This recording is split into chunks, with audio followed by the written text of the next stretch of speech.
بسم الله الرحمن الرحيم.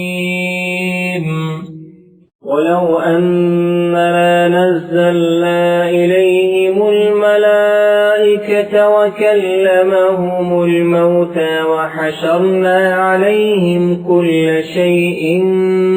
قبلا ما كانوا ليؤمنوا إلا أن يشاء الله ولكن أكثرهم يجهلون. وكذلك جعلنا لكل نبي عدوا شياطين الإنس والجن يوحي بعضهم إلى بعض زخرف القول غرورا ولو شاء ربك ما فعلوه فذرهم وما يفترون. ولتصغى إليه أفئدة الذين لا يؤمنون بالآخرة وليرضوه وليقترفوا ما هم مقترفون.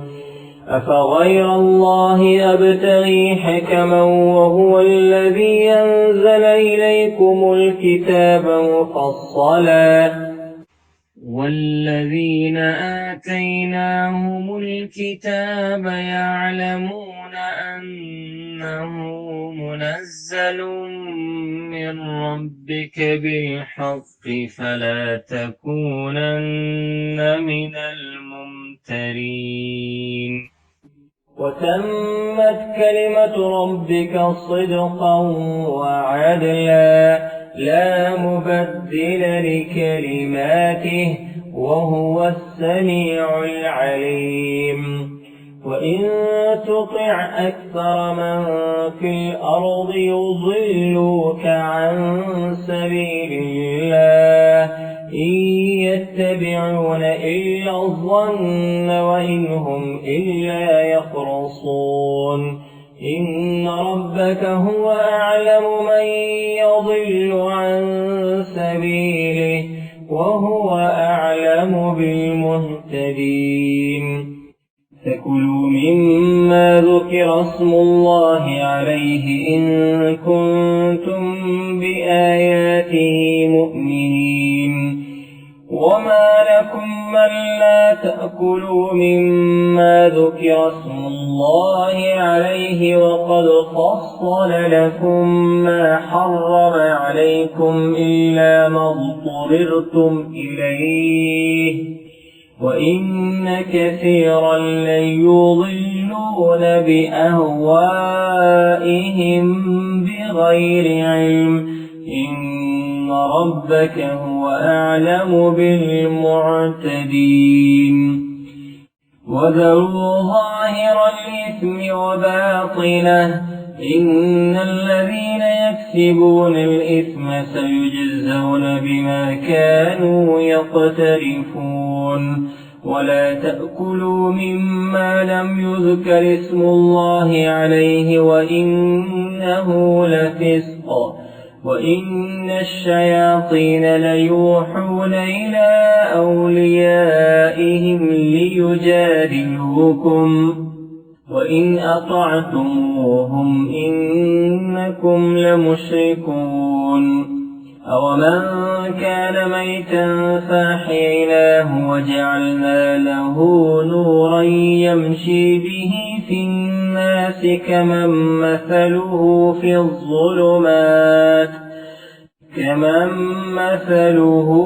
الظلمات ليس بخارج منها كذلك زين للكافرين ما كانوا يعملون. وكذلك جعلنا في كل قرية أكابر مجرميها ليمكروا فيها وما يمكرون إلا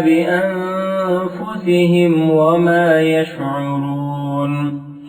وإذا جاءتهم آية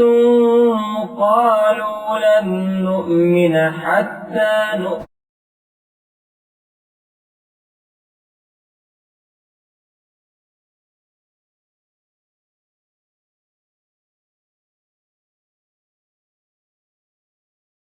يصيب الذين أجرموا صغار عند الله وعذاب شديد بما كانوا يمكرون فمن يرد الله أن يهديه يشرح صدره للإسلام ومن يرد أن يضله يجعل صدره ضيقا حرجا كأنما يصعد في السماء كذلك يجعل الله الرجس على الذين لا يؤمنون وهذا صراط ربك مستقيما قد فصلنا الآيات لقوم يذكرون لهم دار السلام عند ربهم وهو وليهم بما كانوا يعملون ويوم يحشرهم جميعا يا معشر الجن قد استكثرتم من الإنس وقال أولياؤهم من الإنس ربنا استمتع بعضنا ببعض وبلغنا أجلنا الذي أجلت لنا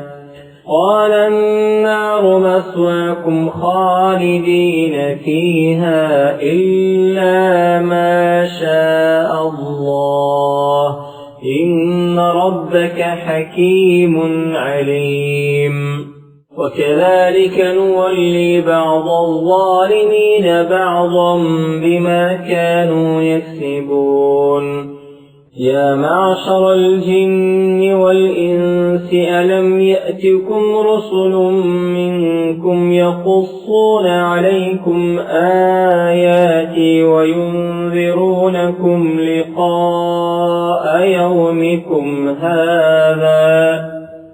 قالوا شهدنا على أنفسنا وغرتهم الحياة الدنيا وشهدوا على أنفسهم أنهم كانوا كافرين ذلك أن لم يكن ربك مهلك القرى بظلم وأهلها غافلون ولكل درجات مما عملوا وما ربك بغافل عما يعملون وربك الغني ذو الرحمة إن يشأ يذهبكم ويستخلف من بعدكم ما يشاء كما أنشأكم من ذرية قوم آخرين إنما توعدون لآت وما أنتم بمعجزين قل يا قوم اعملوا على مكانتكم إني عامل فسوف تعلمون من تكون له عاقبة الدار إنه لا يفلح الظالمون وجعلوا لله مما ذرأ من الحرث والأنعام نصيبا فقالوا هذا لله بزعمهم وهذا لشركائنا فما كان لشركائهم فلا يصل إلى الله وما كان لله فهو يصل إلى شركائهم ساء ما يحكمون وكذلك زين لكثير من المشركين قتل أولادهم شركاؤهم ليردوهم وليلبسوا عليهم دينهم ولو شاء الله ما فعلوه فذرهم وما يفترون وقالوا هذه أنعام وحرث حجر لا يطعمها إلا من نشاء بزعمهم وأنعام حرمت ظهورها وأنعام لا يذكرون اسم الله عليها افتراء عليه سيجزيهم بما كانوا يفترون. وقالوا ما في بطون هذه الأنعام خالصة لذكورنا ومحرم على أزواجنا وإن يكن ميتة فهم فيه شركاء سيجزيهم وصفهم إنه حكيم عليم. قد خسر الذين قتلوا أولادهم سفها بغير علم وحرموا ما رزقهم الله افتراء على الله قد ضلوا وما كانوا مهتدين. وهو الذي أنشأ جنات معروشات وغير معروشات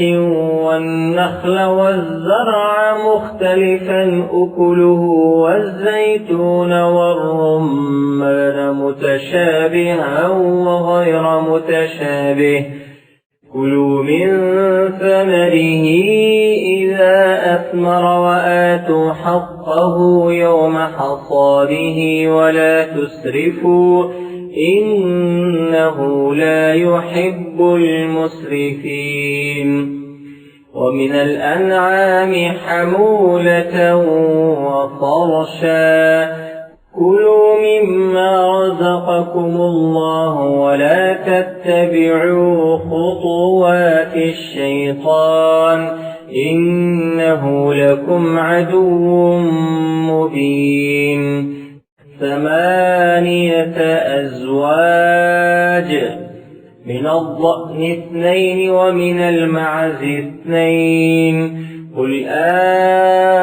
أذكرين حرم أم الأنثيين أما اشتملت عليه أرحام الأنثيين نبئوني بعلم إن كنتم صادقين. ومن الإبل 2 ومن البقر 2 قل أذكرين حرم أم الأنثيين أما اشتملت عليه أرحام الأنثيين أم كنتم شهداء إذ وصاكم الله بهذا فمن أظلم ممن افترى على الله كذبا ليضل الناس بغير علم إن الله لا يهدي القوم الظالمين. قل لا أجد فيما أوحي إلي محرما على طاعم يطعمه إلا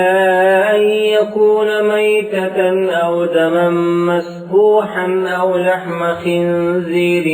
فإنه رجس أو فسقا أهل لغير الله به فمن اضطر غير باغ ولا عاد فإن ربك غفور رحيم.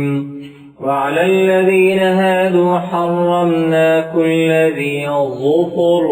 ومن البقر والغنم حرمنا عليهم شحومهما إلا ما حملت ظهورهما أو الحوايا أو ما اختلط بعظم ذلك جزيناهم ببغيهم وإنا لصادقون. فإن كذبوك فقل ربكم ذو رحمة واسعة ولا يرد بأسه عن القوم المجرمين.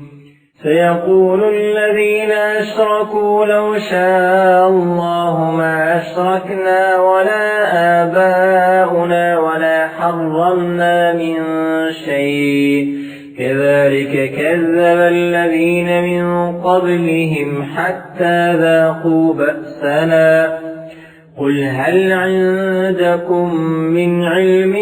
فتخرجوه لنا إن تتبعون إلا الظن وإن أنتم إلا تخرصون قل فلله الحجة البالغة فلو شاء لهداكم أجمعين قل هلم شهداءكم الذين يشهدون أن الله حرم هذا فإن شهدوا فلا تشهد معهم ولا تتبع أهواء الذين كذبوا بآياتنا والذين لا يؤمنون بالآخرة وهم بربهم يعدلون قل تعالوا أتل ما حرم ربكم عليكم ألا تشركوا به شيئا وبالوالدين إحسانا ولا تقتلوا أولادكم من إملاق نحن نرزقكم وإياهم ولا تقربوا الفواحش ما ظهر منها وما بطن ولا تقتلوا النفس التي حرم الله إلا بالحق ذلكم وصاكم به لعلكم تعقلون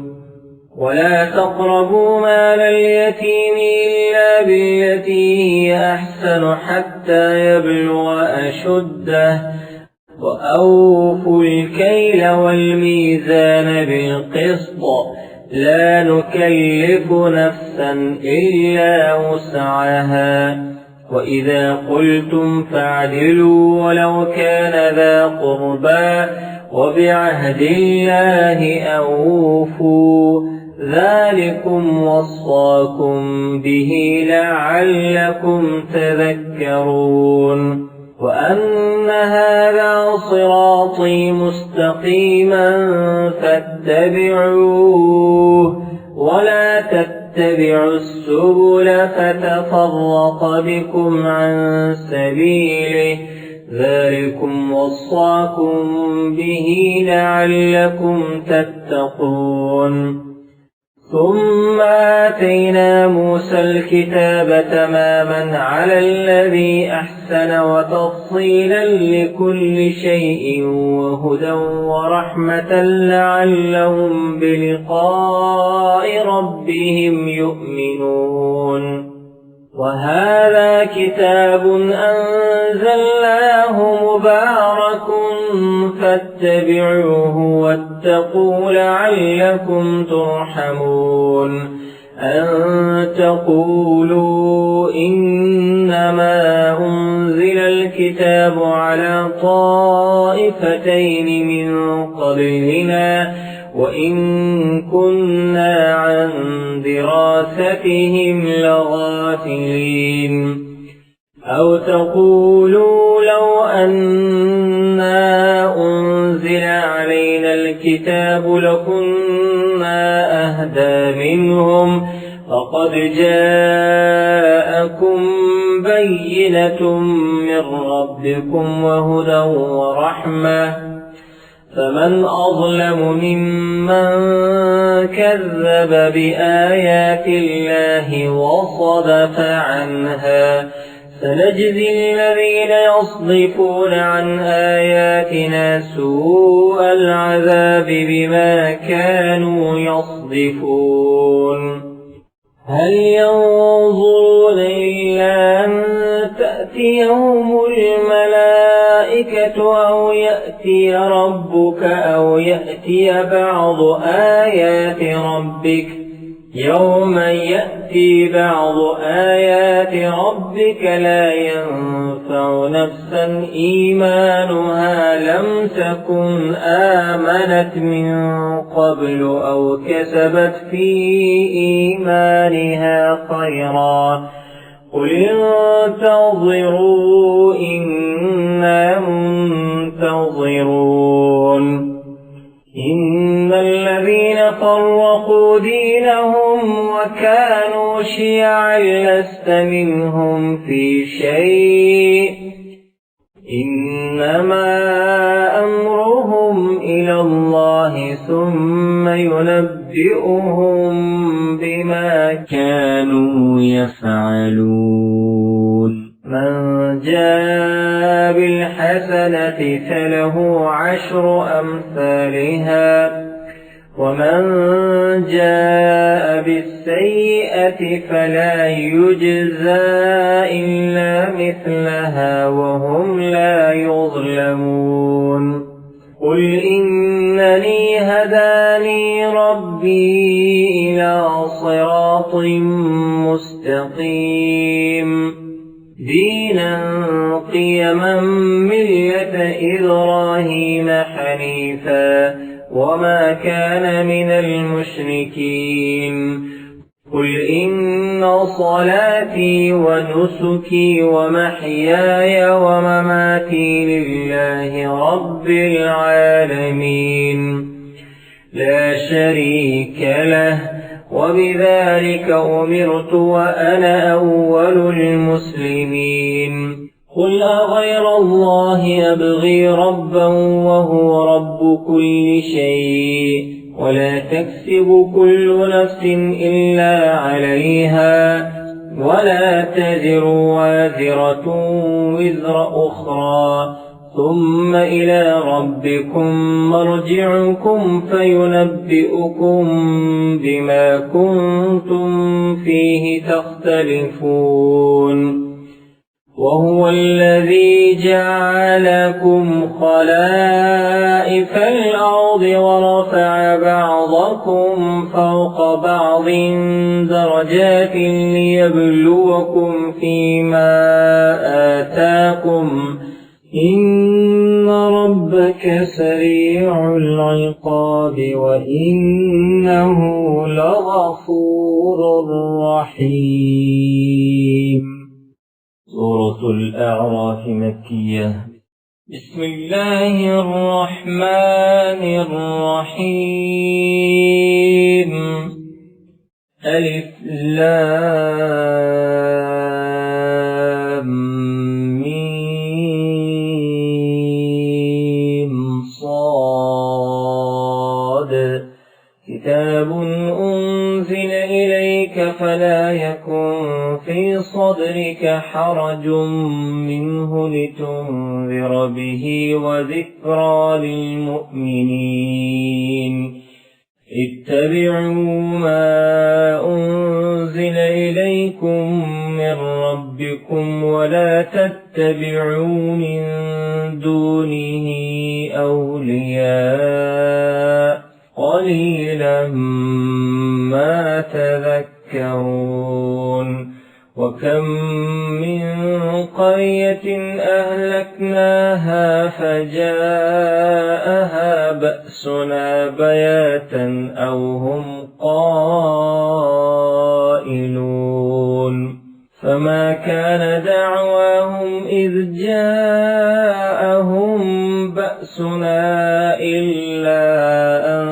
قالوا إنا كنا ظالمين فلنسألن الذين أرسل إليهم ولنسألن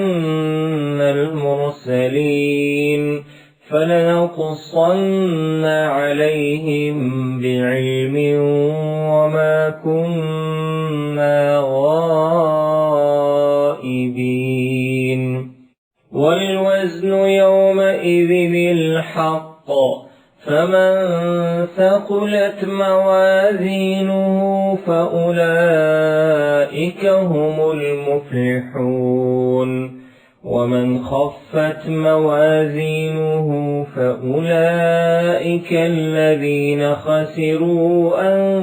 أنفسهم بما كانوا بآياتنا يظلمون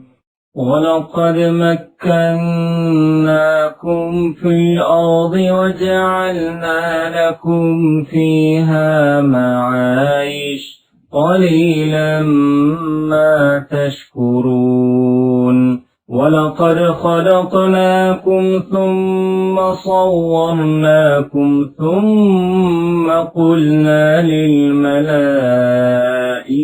اسجدوا لآدم فسجدوا إلا إبليس لم يكن من الساجدين قال ما منعك ألا تسجد إذ أمرتك قال أنا خير منه خلقتني من نار وخلقته من طين قال فاهبط منها فما يكون لك أن تتكبر فيها فاخرج إنك من الصاغرين قال أنظرني إلى يوم يبعثون قال إنك من المنظرين قال فبما أغويتني لأقعدن لهم صراطك المستقيم ثم لآتينهم من بين أيديهم ومن خلفهم وعن أيمانهم وعن شمائلهم ولا تجد أكثرهم شاكرين قال اخرج منها مذءوما مدحورا لمن تبعك منهم لأملأن جهنم منكم أجمعين ويا آدم اسكن أنت وزوجك الجنة فكلا من حيث شئتما ولا تقربا هذه الشجرة فتكونا من الظالمين فوسوس لهما الشيطان ليبدي لهما ما وري عنهما من سوآتهما وقال ما نهاكما ربكما عن هذه الشجرة إلا أن تكونا ملكين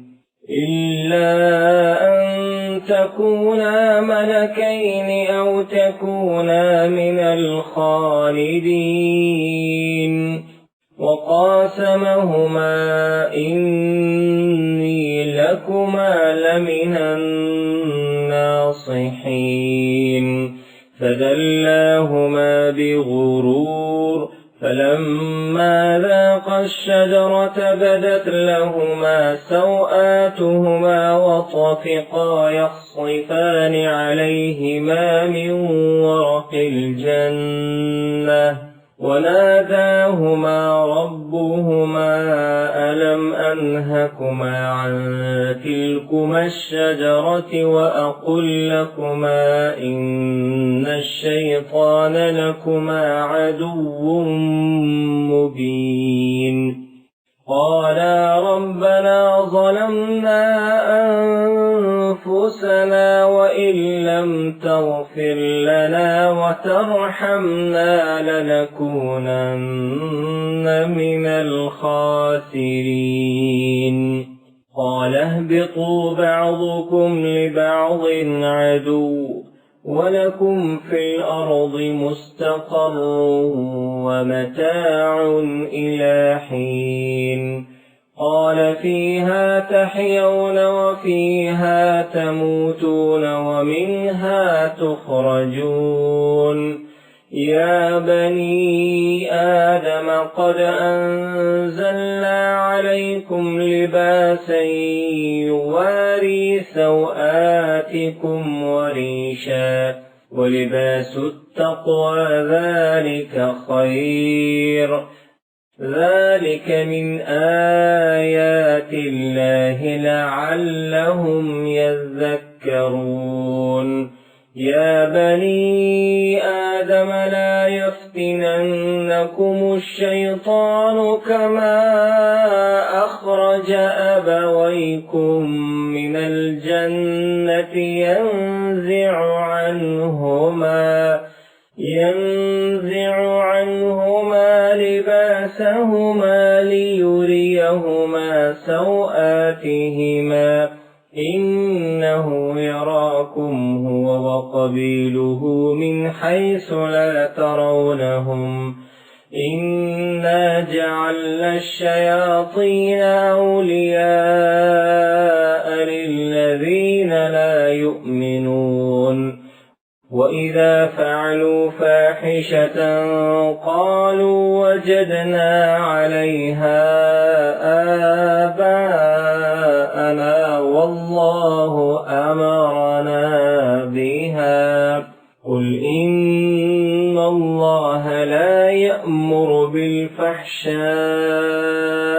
أتقولون على الله ما لا تعلمون قل أمر ربي بالقسط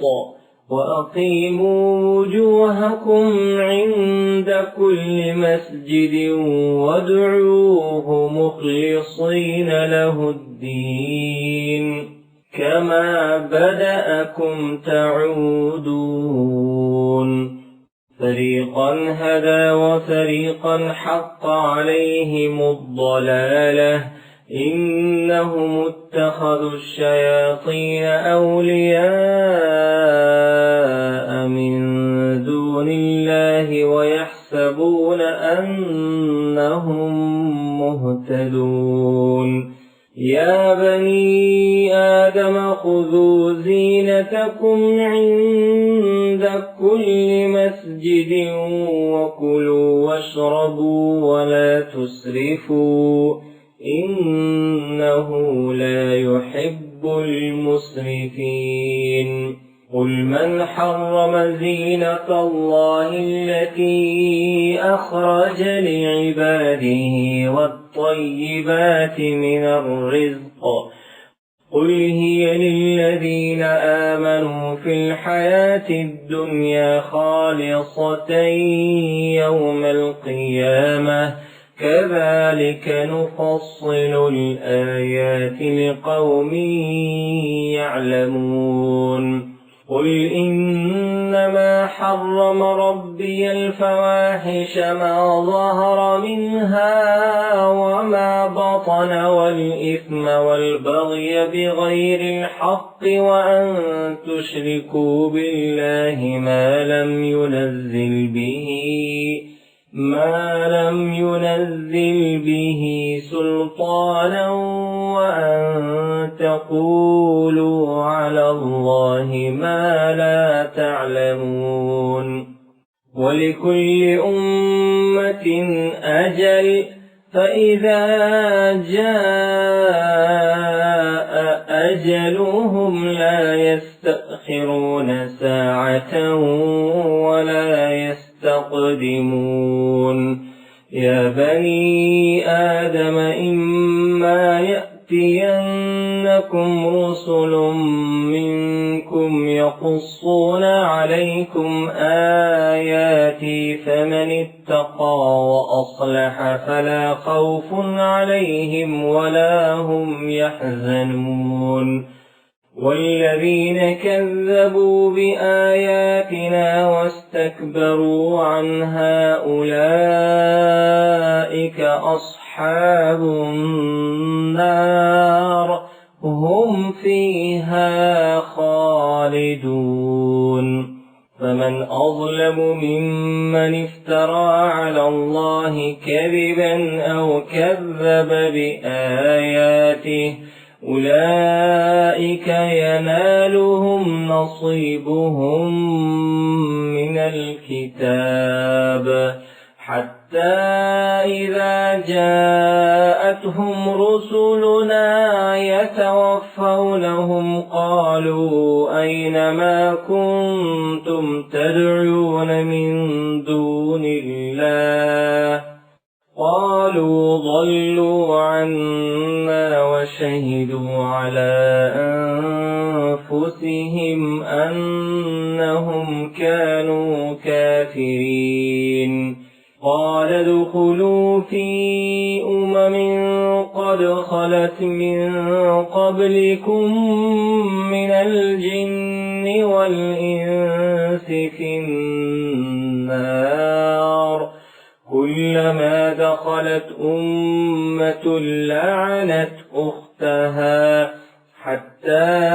إذا اداركوا فيها جميعا قالت أخراهم لأولاهم ربنا هؤلاء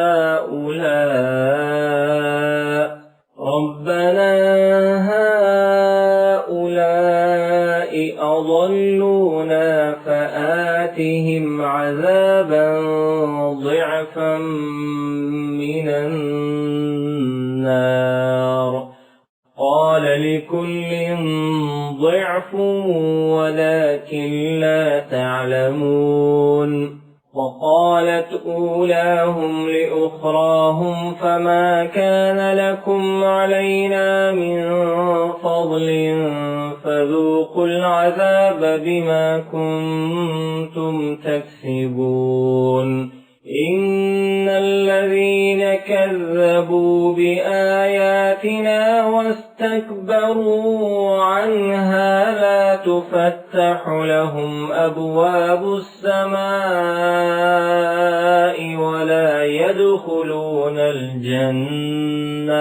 ولا يدخلون الجنة حتى يلج الجمل في سم الخياط وكذلك نجزي المجرمين لهم من جهنم مهاد ومن فوقهم غواش وكذلك نجزي الظالمين والذين آمنوا وعملوا الصالحات لا نكلف نفسا إلا وسعها أولئك أصحاب الجنة هم فيها خالدون ونزعنا ما في صدورهم من غل تجري من تحتها الأنهار وقالوا الحمد لله الذي هدانا لهذا وما كنا لنهتدي لولا أن هدانا الله لقد جاءت رسل ربنا بالحق ونودوا أن تلكم الجنة أورثتموها بما كنتم تعملون ونادى أصحاب الجنة أصحاب النار أن قد وجدنا ما وعدنا ربنا حقا فهل وجدتم ما وعد ربكم حقا قالوا نعم فأذن مؤذن بينهم اللعنة الله على الظالمين الذين يصدون عن سبيل الله ويبغونها عوجا وهم بالآخرة كافرون وبينهما حجاب وعلى الأعراف رجال يعرفون كلا بسيماهم ونادوا أصحاب الجنة أن سلام عليكم لم يدخلوها وهم يطمعون وإذا صرفت أبصارهم تلقاء أصحاب النار قالوا ربنا لا تجعلنا مع القوم الظالمين ونادى أصحاب الأعراف رجالا يعرفونهم بسيماهم قالوا ما أغنى عنكم جمعكم وما كنتم تستكبرون أهؤلاء الذين أقسمتم لا ينالهم الله برحمة ادخلوا الجنة لا خوف عليكم ولا أنتم تحزنون ونادى أصحاب النار أصحاب الجنة أن أفيضوا علينا من الماء أو مما رزقكم الله قالوا إن الله حرمهما على الكافرين الذين اتخذوا دينهم لهوا ولعبا وغرتهم الحياة الدنيا فاليوم ننساهم كما نسوا لقاء يومهم هذا وما كانوا بآياتنا يجحدون ولقد جئناهم بكتاب فصلناه على علم هدى ورحمة لقوم يؤمنون هل ينظرون إلا تأويله يوم يأتي تأويله يقول الذين نسوه من قبل قد جاءت رسل ربنا بالحق فهل لنا من شفعاء فيشفعوا لنا أم نرد فنعمل غير الذي كنا نعمل قد خسروا أنفسهم وضل عنهم ما كانوا يفترون إن ربكم الله الذي خلق السماوات والأرض في 6 أيام ثم استوى على العرش يغشي الليل النهار يطلبه حثيثا والشمس والقمر والنجوم مسخرات بأمره ألا له الخلق والأمر تبارك الله رب العالمين ادعوا ربكم تضرعا وخفية إنه لا يحب المعتدين ولا تفسدوا في الأرض بعد إصلاحها وادعوه خوفا وطمعا إن رحمة الله قريب من المحسنين وهو الذي يرسل الرياح بشرا بين يدي رحمته حتى إذا أقلت سحابا ثقالا سقناه لبلد ميت فأنزلنا أرسلنا به الماء فأخرجنا به من كل الثمرات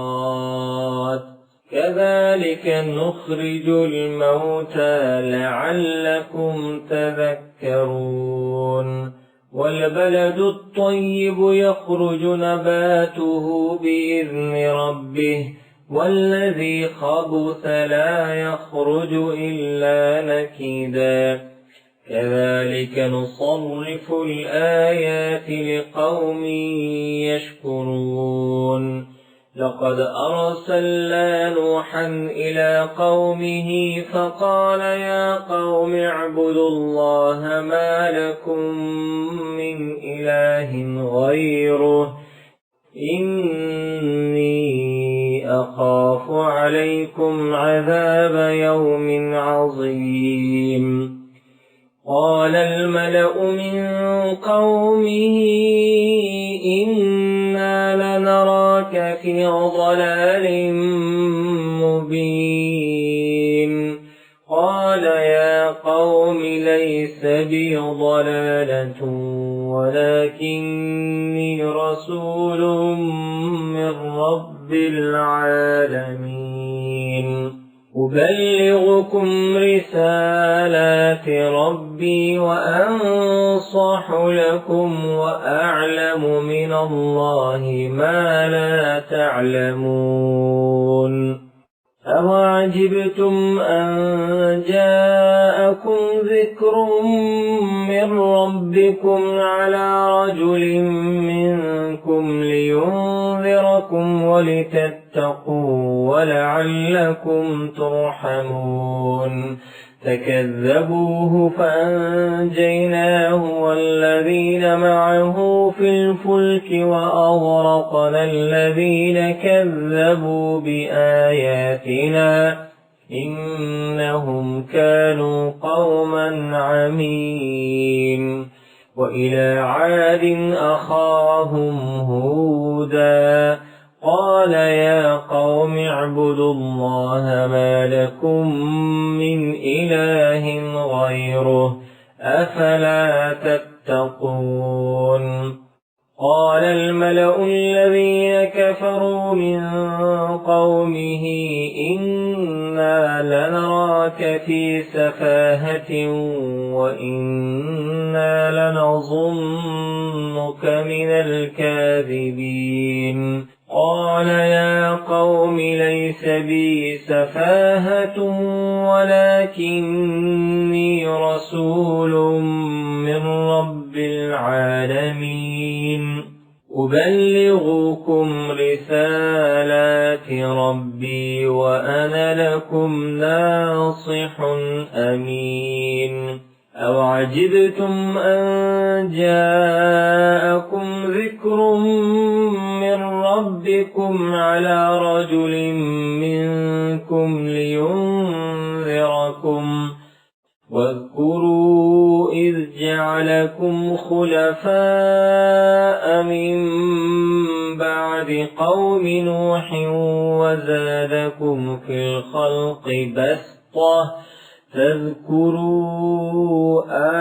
آلاء الله لعلكم تفلحون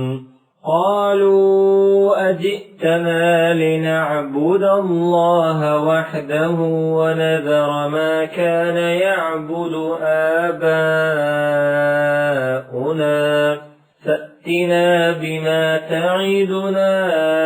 إن كنت من الصادقين قال قد وقع عليكم من ربكم رجس وغضب أتجادلونني في أسماء سميتموها أنتم وآباؤكم ما نزل الله بها من سلطان فانتظروا إني معكم من المنتظرين فأنجيناه والذين معه برحمة منا وقطعنا دابر الذين كذبوا بآياتنا وما كانوا مؤمنين. وإلى ثمود أخاهم صالحا قال يا قوم اعبدوا الله ما لكم من إله غيره قد جاءتكم بينة من ربكم هذه ناقة الله لكم آية فذروها تأكل في أرض الله ولا تمسوها بسوء فيأخذكم عذاب أليم. واذكروا إذ جعلكم خلفاء من بعد عاد وبوأكم في الأرض تتخذون من سهولها قصورا وتنحتون الجبال بيوتا فاذكروا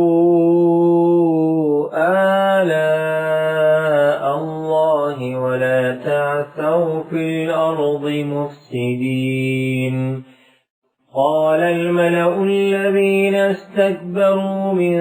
قومه للذين استضعفوا لمن آمن منهم أتعلمون أن صالحا مرسل من ربه قالوا إنا بما أرسل به مؤمنون. قال الذين استكبروا إنا بالذي آمنتم به كافرون فعقروا الناقة وعتوا عن أمر ربهم وقالوا يا صالح ائتنا بما تعدنا إن كنت من المرسلين. فأخذتهم الرجفة فأصبحوا في دارهم جاثمين. فتولى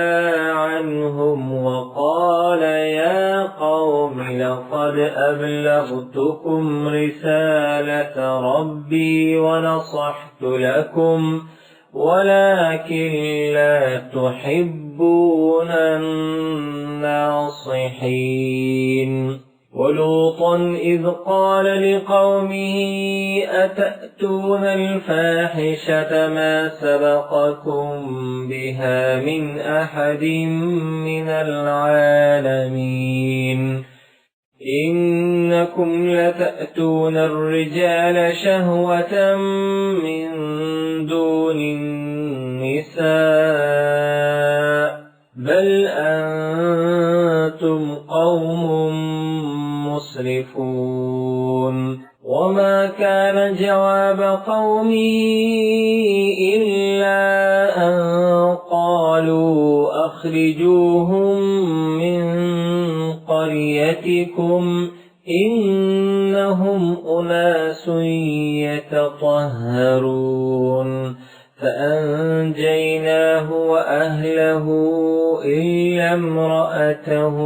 كانت من الغابرين. وأمطرنا عليهم مطرا